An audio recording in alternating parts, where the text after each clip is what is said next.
Andito tayo ngayon guys sa terminal ng bus, pabalik ng Maynila. So, ang sinakyan namin yung Joy bus na yan. Tara, itutour ko kayo sa loob ng bus. Ito rin yung bus na sinakyan namin, service namin guys, papunta dito sa Ilocos Norte. Dito sa Vigan.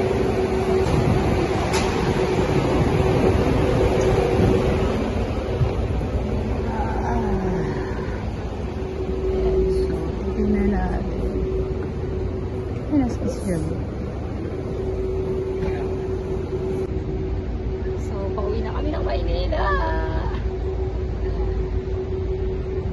So, hintay pa kami kasi may isushoot pa ako dito.